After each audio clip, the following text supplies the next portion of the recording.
Well, the Yankees got off to a pretty bad start. 3-3 in their first homestand. Not what you expect against the Baltimore Orioles and the Toronto Blue Jays. You want to at least get 4 out of 6. But 2 of those losses could be blamed on this wacky extra innings rule that was conjured up by Rob Manfred. But at least he didn't go with some of these other rules that he was reportedly considering. I'm glad these rule changes didn't make it in. If Rob Manfred had it his way, on Tuesdays, pitchers would have to throw with their opposite hand. In the month of June, every game would begin at 3 a.m.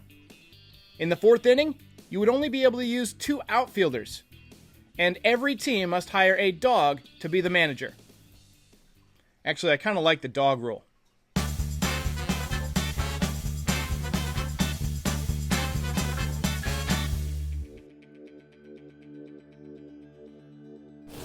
Alright, so the Yankees went 3-3 in their first homestand of the season. Not a great showing, but there are some positives. The Yankees actually lead the American League at the time of this video with a 1.74 earned run average from their pitchers. 2 of the runs that scored to beat the Yankees didn't even get on base the traditional way. They were placed on second base to begin the inning for no other reason other than the foolishness of Commissioner Rob Manfred. The issue with the Yankees has clearly been the offense. The offense is struggling. They're not hitting home runs at their usual pace.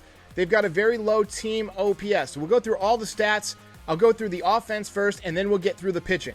All right, let's go through the offensive stats. Gary Sanchez, let's start with him. He's at the top of the page, and he got the offense started on opening day, hitting .278, 2 home runs, 3 RBIs in 20 plate appearances. Now, I will read the batting averages, but generally for me, batting average doesn't become an interesting stat until someone's had at least 100 at-bats. Until then, the sample size is just too small. Jay Bruce, batting .150 with 1 home run and 3 RBIs. He's off to a 3-for-20 start, struck out 6 times. DJ LeMahieu, he's regressed a little bit so far this season. You can chalk a lot of that up to the first 2 games of the year. He's done much better lately, hitting .280 with no home runs and 2 RBIs. You'll notice across the board, between Jay Bruce and Aaron Judge, it's nothing but goose eggs in that home run column. Gleyber Torres off to a tough start defensively and offensively, just a .625 OPS, batting .250. He does have 1 extra base hit. He's 6-for-24. Gio Urshela batting .261 with a .596 OPS. Again, not driving the baseball as we've seen from him in the past. Clint Frazier batting .238, no home runs, no ribbies. He does have 2 doubles, one of them a hustle double. Aaron Hicks batting .100, just 2-for-20. He's walked 3 times, struck out a team-leading 9 times, no home runs, 3 RBIs. Aaron Judge was the only guy who was starting to heat up a lot right before he got hurt, batting .364 with 2 home runs and 5 RBIs. Look at that OPS, leading the team with a 1.028 OPS, 91% better than league average so far at 191, 14 total bases. And Giancarlo Stanton, 5-for-21, that's .238 with 1 home run and 5 RBIs. Got off to a really slow start, but he's been heating up a lot lately. 733 OPS so far, had that big monster grand slam a couple of days ago. The bench is actually doing pretty well. Brett Gardner's had 13 plate appearances. He's batting .400. That's a 190 OPS, just 1 tick below team leader Aaron Judge. Kyle Higashioka has done a nice job in his playing time, and Mike Tauchman remains hitless, but he's been a force on the bases. The pitching staff has been really, really good. Again, 1.74 ERA, leads the American League. I'm going to go through each starter one by one, and then I'll come back and touch on all of the relievers. Our outstanding relief corps has been a very underrated part of this season so far. Yankees ace Gerrit Cole has been nothing short of lights out this season. 1-0 with a 1.46 ERA in 2 starts, 12 1/3 innings, 21 strikeouts, just 2 walks, a 0.892 whip. He's averaging an amazing 15.3 strikeouts per 9 and a 10.5-to-1 strikeout to walk ratio. Corey Kluber makes his second start of the season on Friday at 3 o'clock in Tampa Bay.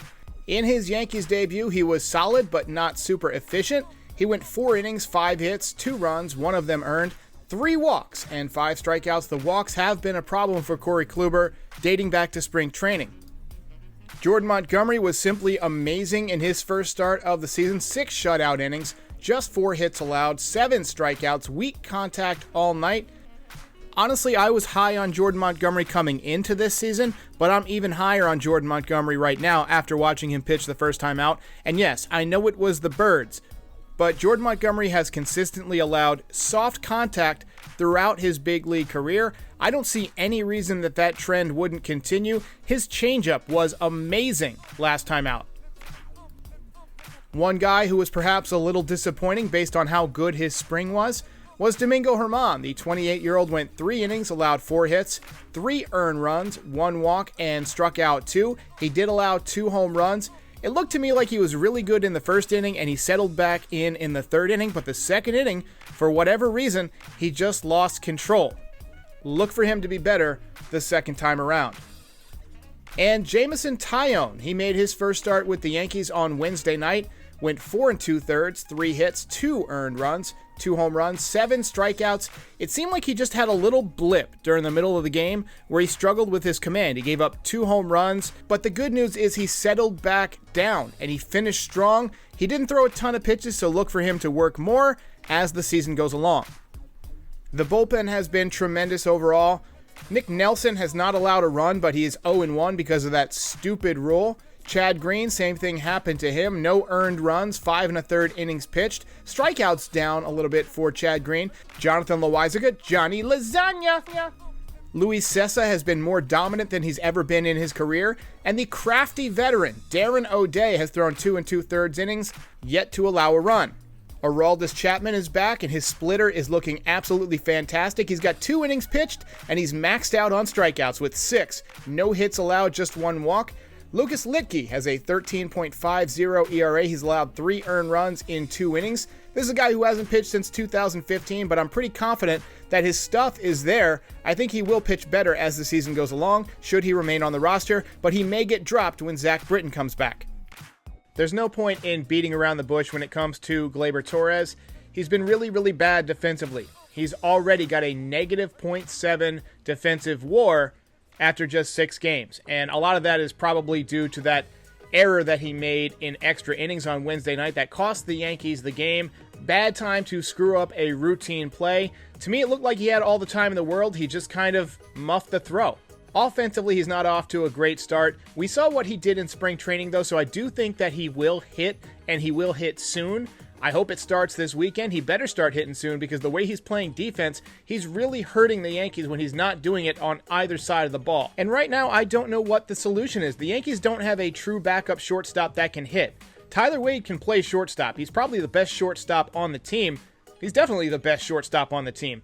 He just can't hit, and you're not going to play him every day. He's also very valuable as a guy who comes off the bench, who plays all over the diamond. I've seen people talk about putting Gio Urshela at shortstop. I'm not opposed to the idea. I'm willing to try anything at this point. Anything. Tampa Bay comes into this series far weaker than the last time we saw them in October. They have lost Blake Snell. They've lost Charlie Morton. They are 2-4, and they're in last place. They haven't hit for much power. They've also just got 5 home runs. I wouldn't worry too much about them this series. The only thing that concerns me is the stadium. I'm more concerned with the stadium this weekend than I am the Rays because this turf always screws with our guys. We've already got Aaron Judge nursing some injuries. You never know what's going to happen with Giancarlo Stanton. You get him running on turf. I'm terrified that the Yankees are going to run into some injuries this weekend. Let's put everybody who's valuable to us in bubble wrap and just hope our subs can do a good job this weekend. My guest today is Dani Cipolla. She's the host of Dani's Dugout, a Yankees podcast. She's got 73,300 followers on Instagram, a small army. Please welcome Dani to the podcast. All right, so Dani, what was the experience in Yankee Stadium like post-COVID? I saw your Instagram. You posted from the stadium. What was it like? It was awesome to be back home. That's honestly the only thing that I could really say about it. I mean, it is different. It's weird. You have to wear your mask at all times unless you have like a drink or food like going towards your mouth. Otherwise, like they'll come down and tell you like, get your mask back on.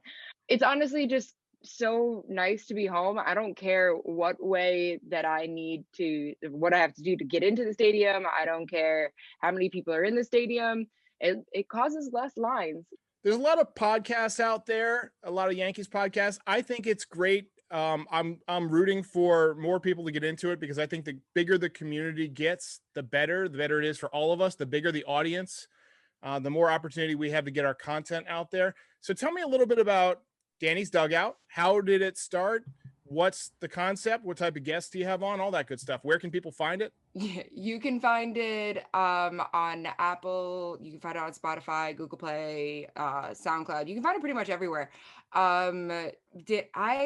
There's so many Yankee podcasts out there, and I was very hesitant into getting into it at first, because like my one friend is pretty much the person who just drove me into doing it. It was just mostly like my friend pushing me to be like, yo, talk about your passion, do something that you love instead of doing modeling and all of that. And I bought the mic, and I just kind of went, looked at a couple YouTube videos. I actually recorded on my cell phone the most in the beginning, started talking about baseball, and I had fun with it. And then everybody's just like, oh my God, a girl's talking about baseball. I love that it's growing, and I love to see more women's faces in it, because I didn't see a women's baseball podcast before I started one. Not saying that I started women's podcasting on baseball, but like I didn't see a Yankee one.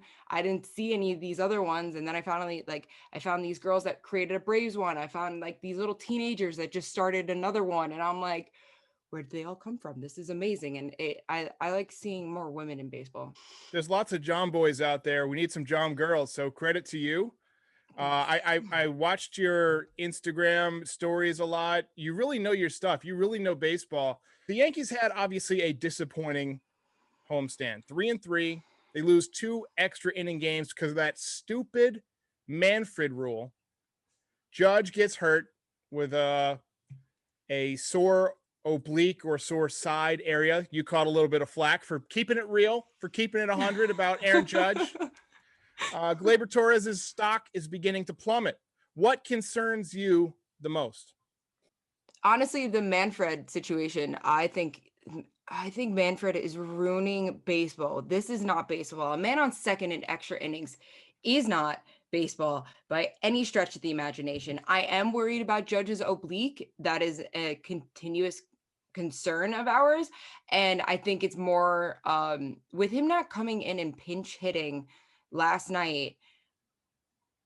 In like the 10th inning, I think that there's an actual issue here, and the Yankees again are not talking about injuries. The Yankees did have a few good things going on. The bullpen looked pretty good. We got some pretty good starts. Gerrit Cole has been lights out.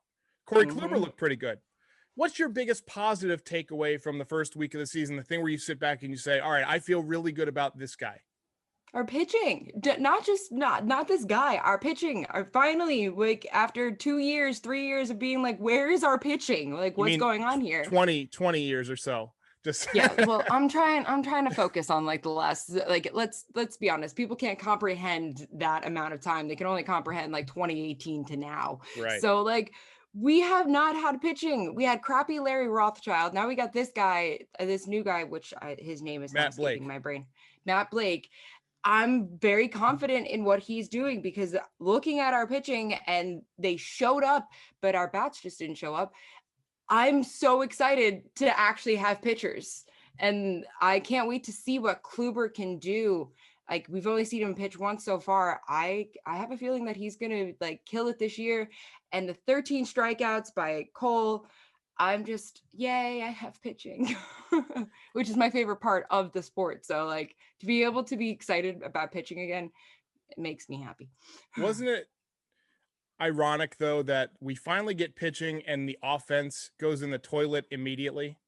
I'm like, what? Guys, come on. If you enjoyed this video, please like and subscribe. It helps other Yankees fans find the channel.